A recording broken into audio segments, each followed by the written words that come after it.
عبده ورسوله بلغ الرسالة وأدى الأمانة ونصح الأمة وتركها على المحجة البيضاء ليلها كنهارها لا يزيغ عنها إلا هالك۔ معزز ناظرین و سامعین، ہر پیر یعنی سوموار کو آپ کے سامنے کسی ایک بدعت کا ذکر ہوتا ہے۔ بدعت کے ذکر کرنے میں کوئی خاص ترتیب نہیں ہے۔ جو یعنی بدعت سمجھ میں آتی ہے اور ہمارے معاشرے میں پائی جاتی ہے، اس بدعت کا ذکر کیا جاتا ہے۔ اس کے اختیار کرنے میں، اس کے انتخاب کرنے میں کوئی خاص ترتیب نہیں ہے کہ پہلے نماز کی بدعت ذکر ہوں گی، پھر اس کے بعد فلاں کی بدعت ذکر ہوں گی، ایسی کوئی ترتیب نہیں ہے۔ اس لیے آج جو ہماری گفتگو ہوگی وہ ہے انگوٹھا چومنے سے متعلق۔ آپ نے دیکھا ہوگا کہ ہمارے معاشرے میں جب اللہ کے رسول صلی اللہ علیہ وسلم کا نام آتا ہے تو آپ پر درود پڑھنے کے بجائے یہ لوگ کیا کرتے ہیں، آپ یعنی انگوٹھوں کو چومتے ہیں اپنے، یا انگوٹھے اور شہادت کی انگلی کو، اور پھر اسے اپنی آنکھوں پر لگاتے ہیں۔ یہ چیز ہمارے معاشرے کے اندر پائی جاتی ہے، اور ان لوگوں کے ہاں پائی جاتی ہے جنہیں ہم بریلوی کہتے ہیں۔ خطبہ جمعہ کے اندر نامہ جائے اللہ کے رسول صلی اللہ علیہ وسلم کا، یا درس کے دوران، یا اس طریقے سے اذان ہوتی ہے، اذان کے دوران جب نام آتا اشہدو ان محمدن رسول اللہ کہا جاتا ہے، تو یہ لوگ اپنے انگوٹھوں کو چومتے ہیں اور پھر آنکھوں پر لگاتے ہیں۔ حالانکہ یہ عمل بدعت ہے، اور یہ ایسا عمل ہے جو صرف بر صغیر کے اندر پایا جاتا ہے، یعنی ہندوستان میں، پاکستان میں، بنگلہ دیش میں، سری لنکا میں، ان ملکوں کے اندر ہی یہ بدعت پائی جاتی ہے۔ اسی لیے جب کوئی عرب دیکھتا ہے، عربی دیکھتا ہے، تو اسے بڑی حیرت ہوتی ہے کہ یہ لوگ کیا کرتے ہیں، اور اس بات کی دلیل ہے کہ یہ عمل کیا ہے، بدعت ہے، کیونکہ بدعت علاقائی ہوتی ہے۔ ممکن ہے، اور ایسا ہے بہت، کہ کچھ بدعتیں کسی علاقے کے لیے خاص ہوتی ہیں، علاقے میں خاص ہوتی ہیں، وہ بدعت کسی دوسرے ملک یا شہر میں، علاقے میں نہیں پائی جاتی ہے، جبکہ اللہ کے رسول صلی اللہ علیہ وسلم کی جو سنت ہے وہ ہر جگہ پائی جاتی ہے، اور کیونکہ آپ کی سنت سب کے لیے ہوتی ہے، آپ سب کے نبی ہیں اور رحمت للعالمین۔ اس لیے اگر کوئی ایسا عمل ہے جو کسی علاقے کے اندر کیا جاتا ہو اور دوسرے علاقے کے اندر وہ عمل نہ ہو، یعنی اور ملکوں کے اندر کہیں اس کا ذکر نہ ہو، نہ پایا جاتا ہو، تو یہ بھی ایک دلیل ہوا کرتی ہے کہ وہ عمل بدعت ہے۔ وہ عمل بدعت ہے، یہ کوئی عام قاعدہ نہیں ہے، یہ مسلمہ اصول نہیں ہے، لیکن ایسا عام طور سے ہوتا ہے۔ اللہ کے رسول صلی اللہ علیہ وسلم کا جب نام آئے تو ہمیں یہ حکم دیا گیا ہے کہ ہم آپ کے اوپر درود پڑھیں، یہ آپ سے محبت کی پہچان ہے۔ اللہ کے رسول صلی اللہ علیہ وسلم کی حدیث ہے، رغم انف رجل ذکرت عنده فلم يصلی علیہ، یہ سنن ترمذی کی حدیث ہے اور صحیح حدیث ہے۔ صحیح الجامع میں امام البانی رحمۃ اللہ علیہ سے بیان کیا ہے کہ وہ شخص ذلیل ہو جائے، اس کی ناک خاک آلود ہو، وہ رسوا ہو جائے، جس کے سامنے میرا نام لیا جائے، جس کے پاس میں ذکر کیا جاؤں، میرا نام لیا جائے، اور پھر میرے اوپر درود نہ پڑھے، وہ آدمی رسوا ہو جائے۔ اس حدیث سے معلوم ہوا کہ آپ کا نام آنے پر ہمیں درود پڑھنے کا حکم دیا گیا ہے، اور سب سے مختصر درود کیا ہے؟ صلی اللہ علیہ وسلم، سب سے مختصر درود، کہ کم سے کم انسان یہ پڑھے آپ کا نام آنے پر، یا علیہ الصلاۃ والسلام پڑھے، جیسے کہا جاتا ہے کہ رسول اکرم علیہ الصلاۃ والسلام، اس کو بھی انسان پڑھ سکتا ہے۔ تو اس حدیث سے معلوم ہوا کہ آپ کا نام آنے پر انسان کو درود پڑھنے کا حکم دیا گیا ہے، اور یہ آپ صلی اللہ علیہ وسلم سے محبت کی پہچان اور دلیل ہے۔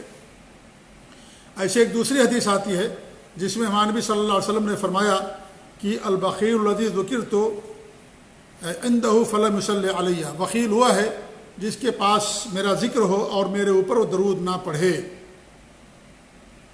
یہ بخیل انسان ہے کہ ہمارے اوپر درود نہ پڑھے۔ بخیل تو ایک وہ ہوتا ہے جس کے پاس مال نہ ہو، دولت نہ ہو، یا ہو لیکن وہ خرچ نہ کرے، نہیں، بخیل ہوا ہے جس کے پاس مال و دولت تو ہو لیکن وہ اللہ کی راہ میں خرچ نہ کرے، اپنے اوپر نہ خرچ کرے، اہل و عیال کو پر نہ خرچ کرے، وہ بخیل ہے۔ اور ایک بخیل یہ بھی ہے کہ جس کے سامنے اللہ کے رسول صلی اللہ علیہ وسلم کا نام لیا جائے اور اپنی زبان کو حرکت بھی نہ دے اور آپ پر درود نہ پڑھے۔ اسی لیے آپ صلی اللہ علیہ وسلم سے محبت کا تقاضا یہ ہے کہ جب آپ کا نام آئے تو ہم آپ کے اوپر درود پڑھیں، یہ آپ کا حق ہے۔ آپ کے جہاں بہت سارے حقوق ہیں، انہیں حقوق میں سے ایک حق یہ بھی ہے کہ آپ کے نام آنے پر درود پڑھنا۔ لہذا انگوٹھے چومنا یا اس کو آنکھوں سے لگانا یہ سراسر ناجائز ہے اور یہ بدعت ہے، اور ساتھ ہی ساتھ یہ غیر مسلموں کی تشبیہ بھی ہے، ان کی مشابہت ہے۔ آپ نے دیکھا ہوگا کہ غیر مسلم جب ان کے کسی بڑے کا نام آتا ہے تو وہ بھی ہاتھ کو اپنے منہ پر لگاتے ہیں اور سینے پر لے جاتے ہیں یا اس طریقے سے یعنی حرکت کرتے ہیں۔ نصارہ کو بھی آپ نے دیکھا ہوگا کہ وہ صلیب کا نشان بناتے ہیں۔ تو اسی کی ایک بگڑی ہوئی شکل سمجھ لیجئے یہ ہے کہ جو لوگ آپ کا نام آنے پر درود پڑھنے کے بجائے یہ حرکت کرتے ہیں، تو جہاں یہ اللہ کے رسول صلی اللہ علیہ وسلم کے حکم کی مخالفت ہے اور جہاں یہ بدعت ہے، وہیں پر یہ غیر مسلموں کی نقالی ہے اور ان کی مشابہت ہے، اور ہمیں اللہ کے رسول صلی اللہ علیہ وسلم نے ان کی مشابہت اختیار کرنے سے منع کیا ہے، کیونکہ یہ دین کے طور پر لوگ کرتے ہیں۔ دنیاوی چیزوں مشابہت نہیں ہے یہ، کیونکہ دنیاوی چیزوں میں مشابہت نہیں منع ہے، دینی چیزوں کے اندر جس کا مذہب سے تعلق ہے، دین سے تعلق ہے، اس سے منع کیا گیا ہے۔ دنیاوی چیزوں میں نہیں کہ وہ کھاتے ہم نہیں کھائیں گے یا وہ کپڑا پہنتے ہم نہیں کپڑا پہنیں گے، یہ جو دنیاوی چیزیں ہیں یا اور جو چیزیں ہیں ان میں نہیں منع کیا گیا ہے۔ تو ان کی جو مشابہت ہے وہ دین کے اندر منع ہے، اور مذہبی طور پر جو لوگ کرتے ہیں اس کا اختیار کرنا ہماری شریعت کے اندر منع ہے۔ تو ایک تو بدعت بھی ہے، نبی کے حکم کی مخالفت بھی ہے، یہ مخالفت بھی ہے، اور ساتھ ہی ساتھ یہ غیر مسلموں کی مشابہت بھی ہے۔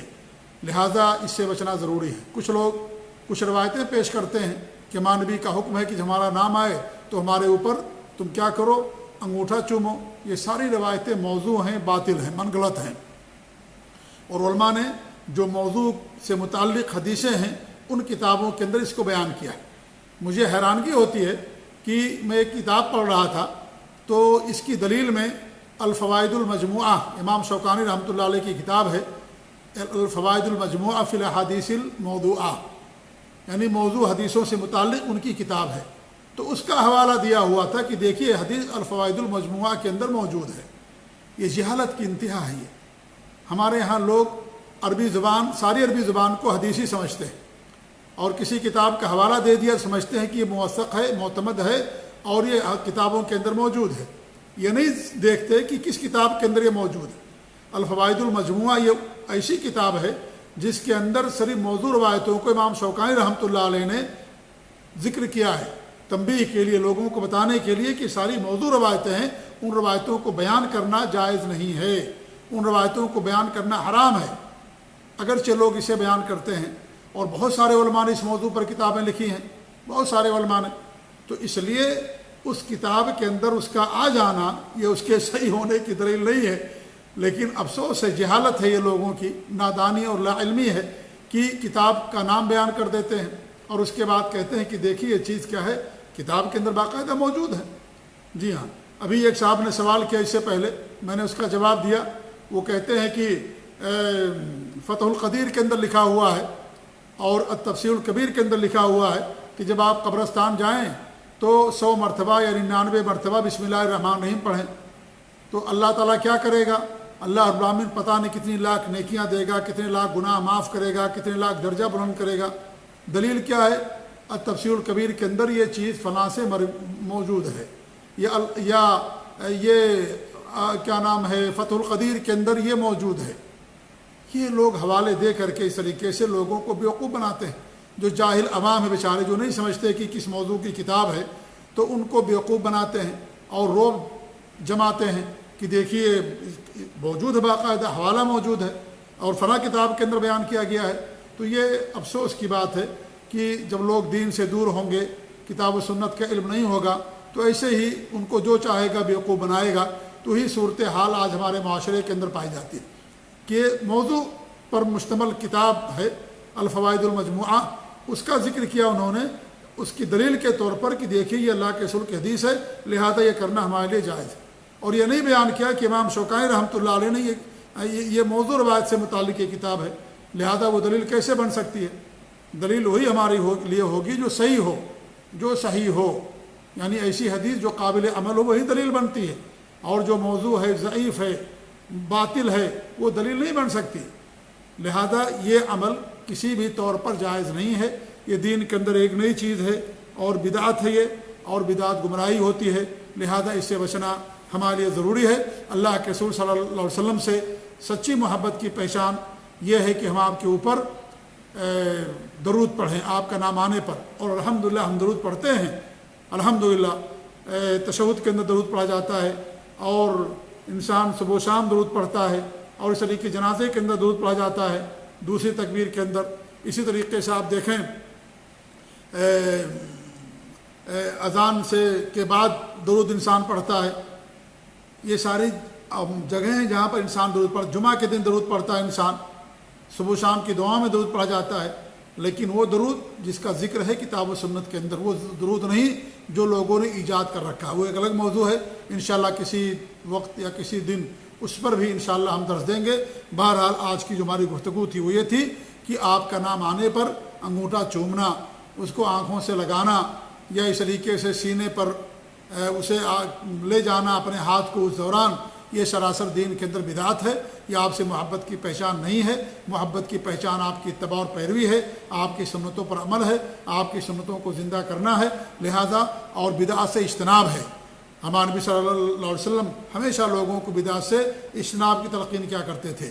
نہ ہمارے نبی سے کوئی حدیث ہے، نہ یہ صحابہ کا، نہ ہی ائمہ کرام کا کسی کا عمل نہیں ہے، یہ صرف اور صرف بر صغیر کے اندر ایجاد کی ہوئی ایک بدعت ہے، لہذا اس سے بچنا انسان کے لیے ضروری ہے۔ اللہ رب العالمین ہمیں بدعت سے محفوظ رکھے، آمین۔ وصلی اللہ علیہ محمد وعلی آلہ وصحبہ اجمعین، وجزاکم اللہ خیر، والسلام علیکم ورحمۃ اللہ وبرکاتہ۔